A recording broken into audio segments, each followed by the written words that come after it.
Ek dink ons almal weet dat kinders kyk in hulle huise na hulle ouers se voorbeeld. En baie keer volg hulle daai voorbeeld. Hulle neem hulle ouers se swakpunte en se sterkpunte aan. As jy in Christus is, dan moet jy sy sterkpunte aanneem, want hy het nie swakpunte nie. Moet jy geleidelik meer en meer soos hy word en wandel soos hy gewandel het. En dis wat die Here vir ons voorskryf in 1 Johannes 2 vers 6. Eers word daar gesê ons moet sy gebooie gehoorsaam, ons moet sy woord gehoorsaam, en dan in vers 6 staan daar, wie beweer dat hy in Christus bly, behoort self ook te lewe soos Christus gelewe het. Die ou vertaling het gesê, behoort te wandel soos hy gewandel het. Met ander woorde, as jy sê dat jy 'n gelowige is, dan moet jy ook leef dit wat jy bely. Moet jy meer en meer die lewe wat Jesus gelewe het. En Jesus was vir ons 'n perfekte voorbeeld van hoe om in harmonie met die Vader se wil te leef. Hy was absoluut gehoorsaam. Om te wandel soos wat Jesus gedoen het, behels dat ek sy leringe en sy gebooie moet volg, en ek moet streef na 'n lewe wat God behaag. Om al meer soos Jesus te wees, is die resultaat daarvan dat ons vrygemaak is van die sonde. Jesus was sonder sonde. Ons moet onsself ook beskou as dood vir die sonde, Romeine 6 vers 11. Lewe rein lewe, al hoe meer soos Jesus. Soos jy jouself aan God toewy, gaan sonde nie langer 'n baas van jou wees nie. Hoe meer jy die beeld van Jesus dra, hoe meer jy hom reflekteer in jou lewe, hoe meer gaan jy doen wat hy gedoen het. Wandel soos Jesus gewandel het. God se voete moes ons kom leer om in sy spoor te trap. God se voete wandel deur die dorsland van onmenslikheid om 'n weg te baan terug na menslikheid. God se voete het 'n vel omgehad. Wandel soos Jesus gewandel het. Hy het geloop na 'n straatvrou wat skuiling gesoek het. Na 'n bedlêende bedelaar. Jesus se voete bring ons, het vir Lazarus ook nuwe lewe gegee. Het hom gedra na blindes en krepeles en siekes en verlorenes en roubeklaars en kinders en vissermanne.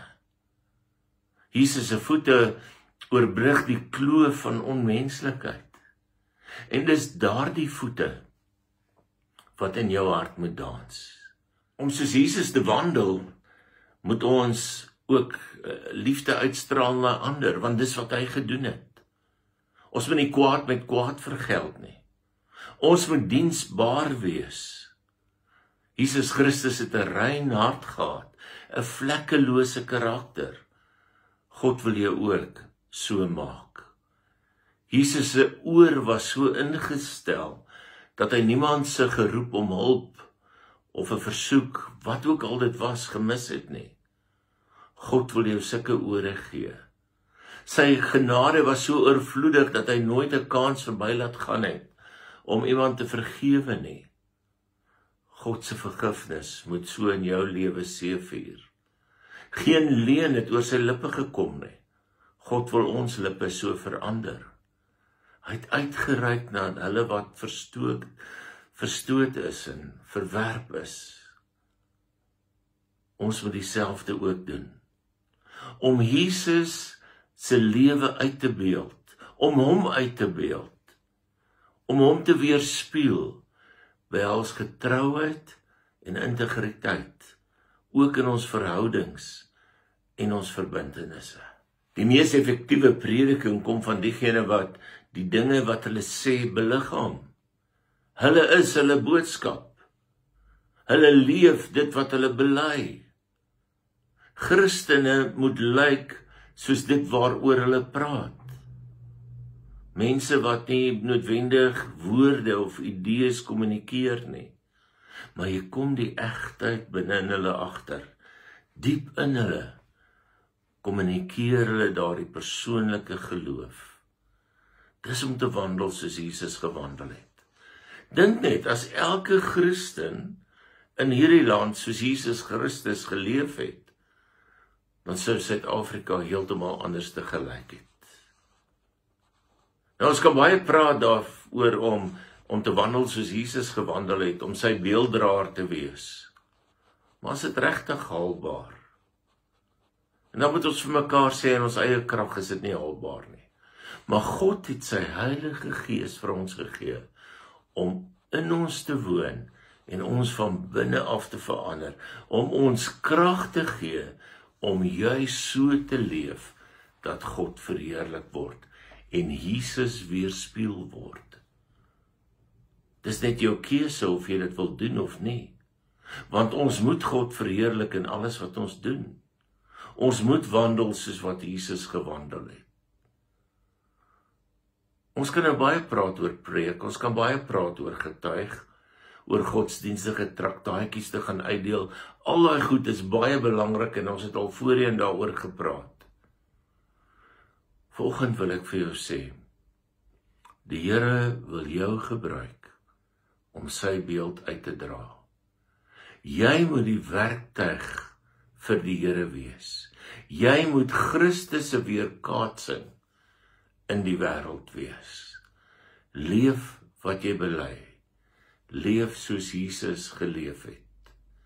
Jy gaan nooit volmaak wees soos Jesus nie, maar jy kan dit nie as 'n verskoning gebruik nie. Ons het baie uitdagings in hierdie land. Ons het baie verpligtinge. Maar daar's een pad vir ons uitgespel. Die pad van Jesus Christus. Kies jy om vandag jou optrede en jou dade en jou besluite en dit wat jy sê en doen in lyn te bring met wat Jesus sou sê en doen? Of wat kies jy? Amen. Kom ons bid saam. Here, baie dankie dat Jesus vir ons die perfekte voorbeeld is van hoe om u wil uit te lewe. En daarom ons gebed, o Gees van God, lei ons meer en meer, sodat ons meer en meer die lewe van Jesus sal lewe. Dat ons waarlik sy beeld sal weerkaats. Help vir ons daartoe. Amen. Bly veilig hierdie winter. Kyk mooi na jouself en mag die Here vir jou seën. Totsiens.